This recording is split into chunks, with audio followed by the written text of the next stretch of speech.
Bom, então o que é o efeito Doppler quando a gente pensa em onda eletromagnética, né? Ela tem a mesma aplicação do que o que você viu lá em ondas sonoras, em ondas mecânicas.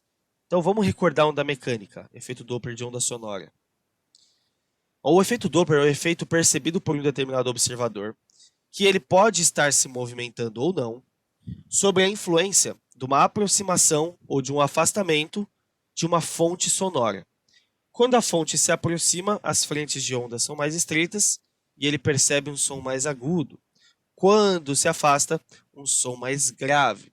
Então aqui é o que você chama de efeito Doppler. Isso que eu acabei de explicar. Agora, o efeito Doppler ele é aplicado também no mundo macro. Ele é aplicado quando a gente fala de ondas eletromagnéticas. Tá? Então, o efeito Doppler, quando é aplicado a ondas eletromagnéticas, a gente pode pensar assim nele. Ó. Eu vou desenhar aqui um olhinho, tudo bem? A tentativa de desenhar um olhinho. Ó. Uns cílios maravilhosos como os meus, aqui. Desenhar duas vezes, um aqui.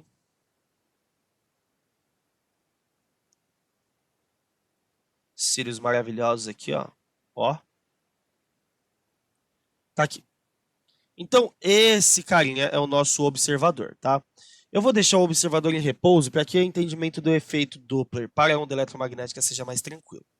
O que eu vou colocar aqui? Eu vou colocar aqui um corpo celeste, sei lá, uma estrela. Estrela. Pode ser uma estrela, porque ela emite luz, né? Cacetar a porta do quarto aqui.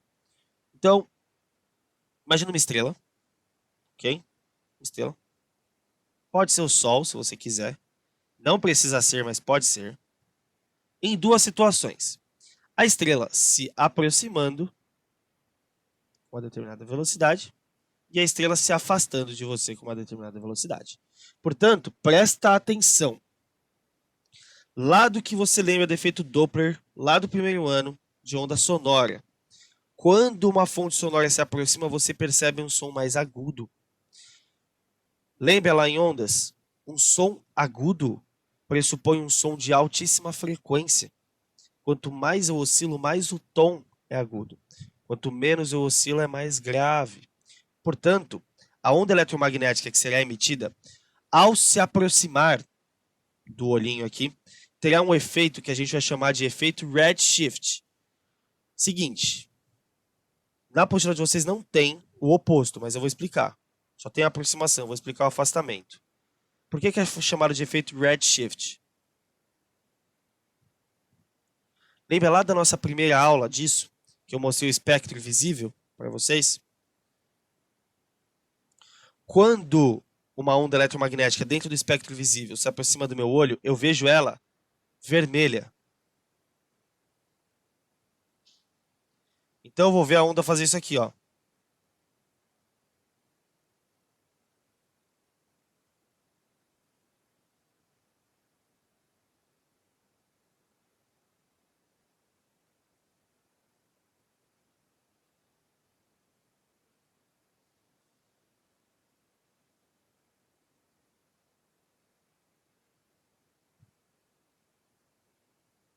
Sendo que a onda faz isso aqui.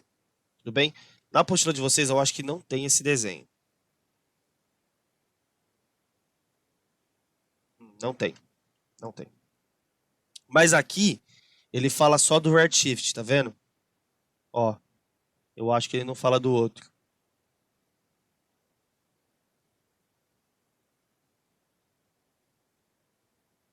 É, não fala. Então, dentro do espectro visível você tem o efeito redshift e o efeito blueshift.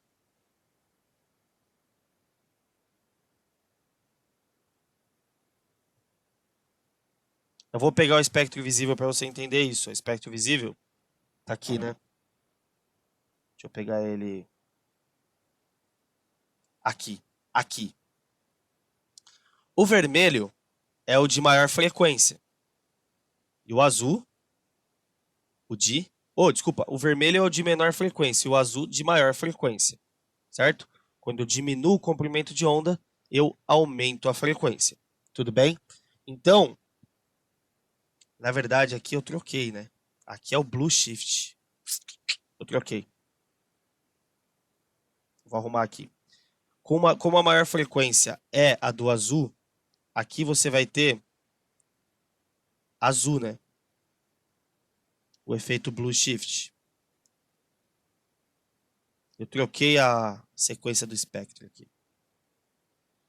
Então, quando uma luz emitida de uma estrela, por exemplo, ela vem na sua direção, você percebe uma altíssima frequência, pelo mesmo motivo que você entendeu lá o de ondas sonoras. Então, aqui você vai ter o efeito Blue Shift, que é o de maior frequência. Então, aqui, ó,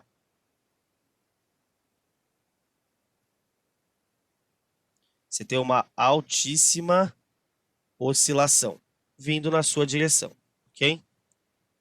Agora, quando você tem o afastamento, consequentemente, a frequência de oscilação dessa onda diminui. E aí você vai ter o efeito redshift. Então você vai ter uma onda assim, ó.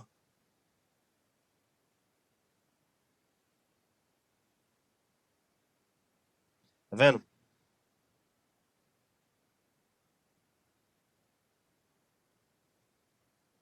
E ali é o blue shift.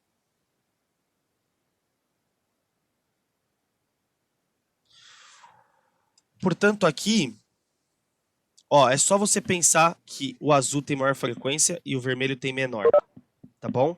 Porque aí você não erra essa questão do efeito. Mas esse é o efeito Doppler dentro de ondas eletromagnéticas. Você percebe uma luz mais avermelhada quando distancia, quando aproxima mais azul. Tá bom? Alguma dúvida, pessoal, com isso?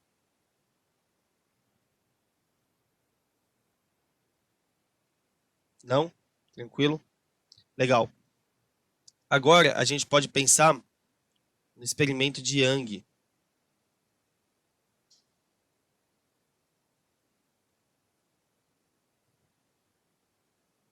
Agora eu vou precisar de uma noção que vocês tiveram no primeiro ano.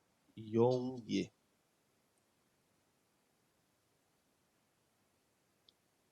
Qual a noção que vocês tiveram no primeiro ano? A noção do que é luz. O que é luz, galera? Alguém lembra e consegue me responder?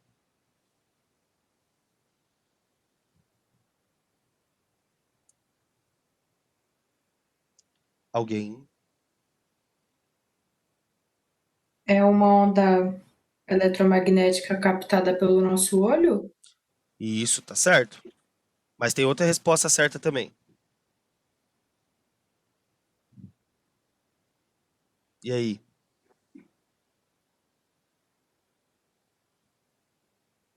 Que mais? A luz é uma onda eletromagnética captada pelo nosso olho? Sim. Mas que mais ela é? Eu expliquei isso para vocês já. Não sei se a Giovana teve isso no primeiro ano, se a Beatriz teve também, mas eu expliquei isso daí ano passado para quem estava no ano passado aí. Ela pode ser uma onda eletromagnética, claro, ou pode ser uma partícula. Isso é chamado de comportamento quê? Dualista da onda, ou da luz. Se ela for uma partícula, ela é um fóton. E aí, assim, isso aqui é uma discussão tremenda dentro da física, até que veio Young, esse carinha aí, e fez o famoso ilustre experimento da fenda dupla. O experimento da fenda dupla ele consiste no seguinte. Deixa eu colocar duas fendas. O que eu vou fazer aqui? Eu vou emitir luz em duas fendas, ok? Luz em duas fendas. Aí o que eu vou analisar? Eu vou analisar? Eu vou analisar se ela tem um comportamento ondulatório ou comportamento de partícula. Se ela tiver um comportamento de partícula, as partículas passam por essas fendas e formam faixas na parede. É como se eu tivesse dois buraquinhos bem pequenininhos e eu colocasse lanternas. Uma lanterna. A luz ela vai entrar e ela vai fazer o buraquinho lá, certo? Se for partícula, vai fazer buracos de luz nos buraquinhos de mesma intensidade. Se não, vai acontecer um fenômeno aqui, que é o fenômeno da difração, e você vai ver franjas da luz. Você vai ver faixas mais clarinhas e faixas mais escuras. O que o Young percebeu? Ele percebeu que quando ele emitia luz, na apostila de vocês tem um desenho disso aqui. Aqui, ó. Aqui. Ele percebeu esse fenômeno do espalhamento. Do espalhamento. Como assim fenômeno do espalhamento? Ó, se eu tenho duas fendas e elas têm um tamanho, e eu coloco duas fontes de luz, desculpa, uma fonte de luz, quando a luz for passar por aqui, ó, se a luz for uma onda, ela vai difratar. E aí como é que ela difrata? Ela deixa de ser plana e fica parecendo um Wi-Fi gigante, assim, ó.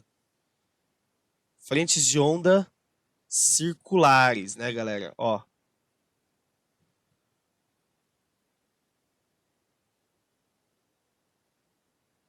Só que, o que ele percebeu? Por que tinham franjas na parede? Porque tá vendo que aqui, ó, eu tenho uma parte que só tem uma onda e aqui, ó, começa uma interação nesses trechos aqui, ó.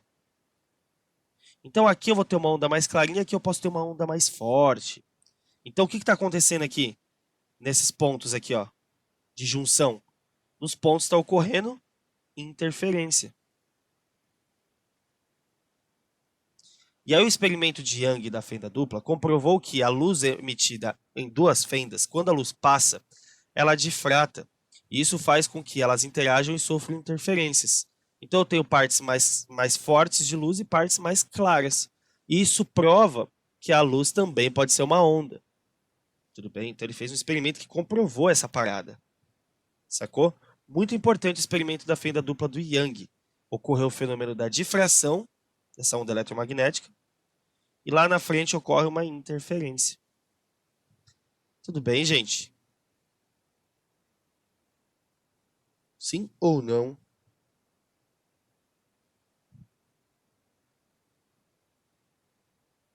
Quando eu tava quando eu fiz meus primeiros laboratórios na faculdade, quando eu fiz geofísica, no laboratório 3, terceiro laboratório, lá no terceiro semestre, a gente tinha que no fim do curso escolher um experimento para a gente fazer em sala de aula, né?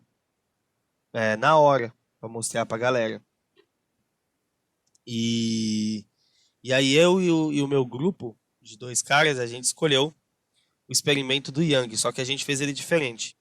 Ao invés da gente difratar a luz numa fenda dupla, a gente pegou um fio de cabelo nosso, nós colocamos o fio de cabelo num anteparo vazado, então a gente prendeu com fita, ela era uma bolinha vazada, colocou o cabelo bem esticadinho. E aí a gente colocou ele num trilho, duas lentes convergentes e um laser visível. Mano, a gente montou o experimento de forma que o laser ele acertava o fio de cabelo. E aí a gente apagou a luz, quando o laser acertava o fio de cabelo, ele difratava nas ranhuras do cabelo. O cabelo ele é todo quebradiço, né? Ele tem as ranhuras. E aí o fio, o laser ele difrata porque as ranhuras fazem o papel das fendas. E aí, assim, a parede que a gente fez ficou cheia de faixa de luz vermelha do laser. Foi bem legal. Então, a gente difratou a luz simplesmente num fio de cabelo. Isso dá para fazer também, tá bom? Então, é bem legal essa parte de ótica, né, que envolve ondas eletromagnéticas, que nos possibilita entender muitas coisas. Tá bom? Entendido essa parte aí? Entendidos todos? Difração, interferência, experimento de Young, efeito Doppler. Sim? Legal. Vou apagar aqui, hein?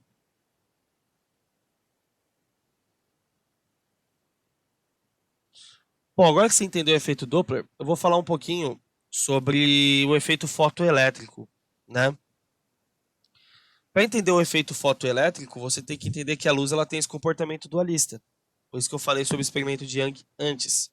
A luz ela pode ser ou um corpúsculo, que seriam os fótons, partículas de energia, tá? Energia, ou onda, que é aquilo que transporta energia sem transportar matéria.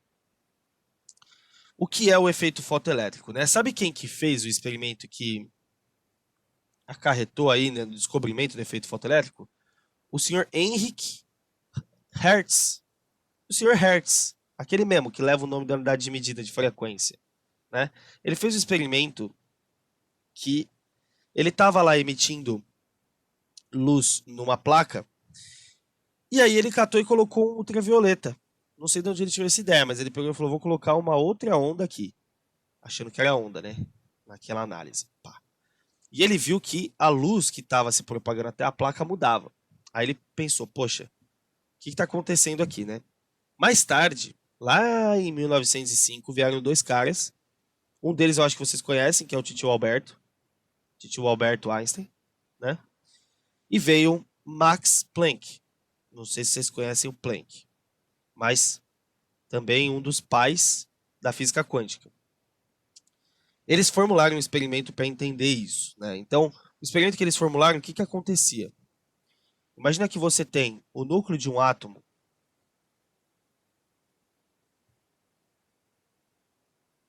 colocado aqui no centro. Então, você tem prótons e nêutrons arranjados no núcleo, certo? Então, você vai ter próton e nêutron em tudo que é canto aí. O cachinho de uva, né? O cacho de uva. Aqui, ó. Legal. Ao redor do nosso querido núcleo, nós temos aí quem? Os elétrons, né? Os elétrons arranjados nas camadinhas da eletrosfera, né? Então você tem os elétrons que estão arranjados aqui.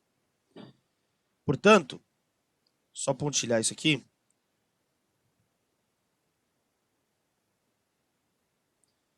Os caras eles pensaram o seguinte, bom, no modelo atômico, os elétrons eles estão mais nas periferias do nosso átomo. Se eles estão mais nas periferias do átomo, é mais fácil de eu conseguir arrancar eles.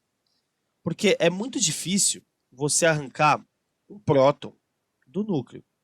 Você consegue fissionar os prótons, fazendo com que o seu átomo emita nêutrons, né? É o que acontece numa usina nuclear, por exemplo. Mas o que o Einstein e o Planck pensaram aqui? Eles pensaram no seguinte: a partir do momento que eu tenho uma relação de distanciamento do núcleo para com os elétrons, então os elétrons eles estão sofrendo aqui. Vou colocar pelo menos um. Vou colocar dois para você entender bem isso aí. Vou colocar um aqui. Vou colocar um aqui. Legal. Eles estão se movimentando aqui, né? Estão andando, rotacionando. Alguém consegue me responder o que mantém esses elétrons rotacionando? O que mantém esses elétrons rotacionando aqui? Alguém? O que mantém a Lua rotacionando a Terra? A gravidade. Não é a gravidade que fala, né? Força gravitacional. O que mantém o elétron rodando? A atração que ele sofre, né? Em relação ao núcleo, certo? A atração que se chama de força elétrica. Ou lei de Coulomb. Portanto, essa força que está puxando o elétron mantém o elétron nessa trajetória circular. O que o Einstein e o Planck pensaram? Se eu energizar esse elétron, eu consigo arrancar ele daqui. Só que se eu arranco o elétron, eu mudo a configuração do átomo, a configuração eletrônica. Lembra que essas camadas são chamadas de camadas de energia? Lembra das camadas? K, L, M, N. Lembra das camadas? Quanto mais próxima, a camada K, por exemplo, quanto mais próxima, mais energizada ela é.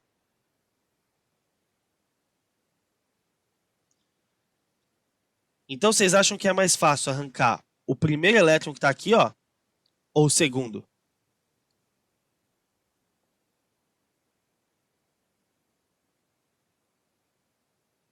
Isso, Giovana. O segundo é mais fácil, né? Se eu olho para a lei de Coulomb, eu vejo que ao aumentarmos a distância, a força reduz. não é? De forma quadrática. Então, conforme a força reduz, eu reduzo o trabalho que o núcleo faz no elétron. Lembra que trabalho é força vezes deslocamento, vezes o cosseno de θ? Se eu reduzo o trabalho, eu reduzo quem? A variação de energia cinética desse elétron. Porque trabalho é igual a variação de energia cinética que a gente viu no teorema da energia cinética. Isso. Portanto, quanto mais distante, menos enérgico é esse elétron. Está menos energizado. Então, o que o Einstein e o Planck fizeram? Eles colocaram um átomo, um elemento químico, e aceleraram num tubo bilhões de fótons. Se eu acelero bilhões de fótons contra um átomo, pelo menos um acerta o elétron. Então imagina que tem um pacotinho de energia,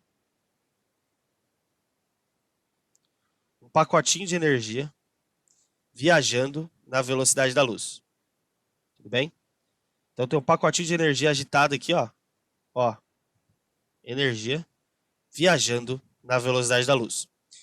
Quando esse cara ele acerta o elétron, pode acontecer duas coisas. O elétron ele pode pular de camada, que quando ele é acertado pelo fóton, ele ganha energia. Essa energia pode ser suficiente para fazer ele trocar de camada K para camada L. E essa troca de energia, ou esse pulo de camada, faz com que ele perca energia, né? Ele recebe energia, mas quando ele pula, ele vai para uma camada menos energética. E aí essa perda de energia, ela é liberada na forma de luz, fótons. Parabéns, agora vocês acabaram de aprender realmente como você enxerga as cores dos objetos. É assim que você vê as cores dos objetos. Excitação eletrônica é o nome disso.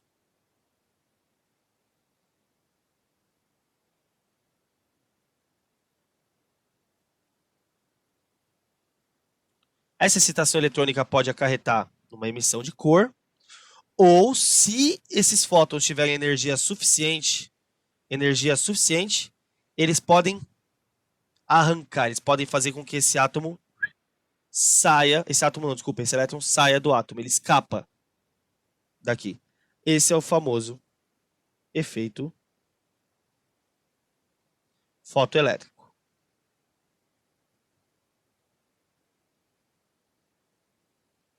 Foi por esse carinha aqui que o Einstein ganhou o Nobel. Certo? Tudo bem, gente?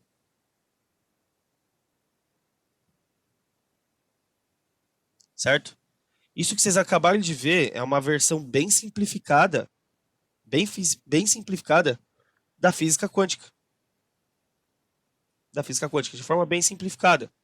Claro, se você fosse estudar a fundo, você veria que não é próton e nêutron que forma a massa do átomo. São os quarks. Tudo bem? São os quarks que compõem, são as partículas subatômicas, e é aí que a quântica entra. Tudo bem? Então, tá aí o efeito fotoelétrico para vocês. Leiam aqui, ó. Tá na apostila de vocês aqui, ó. Tá bom? Fala depois também só sobre o Planck e só sobre o Einstein. Tá bom? Pessoas. Finish. Que é isso?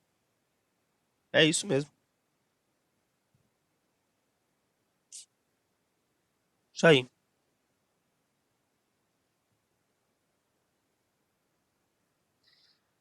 Câmeras abertas, galera.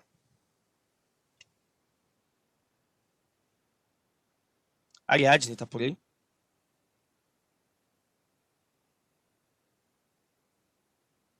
Aqui, Pro. Peraí.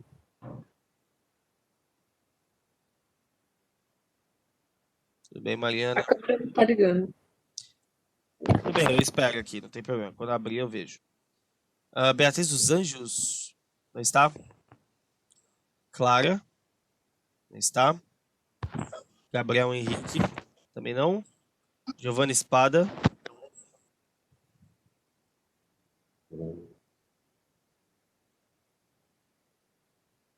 Ah, já vi, já, Ariadne. Beleza. Giovanna Espada está por aí? Abre a câmera, filha. Giovana Nogueira. Reis. Pro, eu tô aqui, mas minha câmera não tá funcionando. Tá metendo louco. Que eu Sério? sei. É sério, Pro, eu já falei com a Lu faz tempo. Aham. Mete o do Tá zoando. louco. Eu vou. Mete o Johnson. Renato, você não pode falar não, só eu. Fica quieto. Mete o louco. Isso é bullying com os A Giovana coleguinhas. mete o louco. Não Professor, não pode cai na. aplicar bullying, Renato. É feio. Alex, Oi. eu não tô no computador de sempre. Tudo bem, filha. Eu tô enchendo seu saco só. Eu nem tô em casa, na verdade. Ah, é aí que a gente pega no pulo. Tá dando um Ah, mas rolê no eu tô nas shopping, né? aulas, né? Ah, é Aham, tia também nas aham. aulas. Tá enchendo o saco, filha. Guilherme Reis. Guilherme Reis faltou, né? Ele tá aí, ele tá no chat, ele tá falando. Igor. Igor faltou. Isabela, tá por aí? Senhorita Cinélia, abre sua câmera, Cinélia. Cinélia Espinosa. João Vitor, já vi já. Júlia Pagano, já vi também. Com a sua parede toda escrita atrás dela lá. Leonardo, não está. Eduardo, já vi aí, tá a câmera aberta desde o começo da aula, né, filha? Muito bom. Muito bom. Mariana Beatriz já mandou. Matheus Gomes está ali. Patrick não está. Renato tá ali. Rafael e Yasmin não vieram. Certo? Beleza.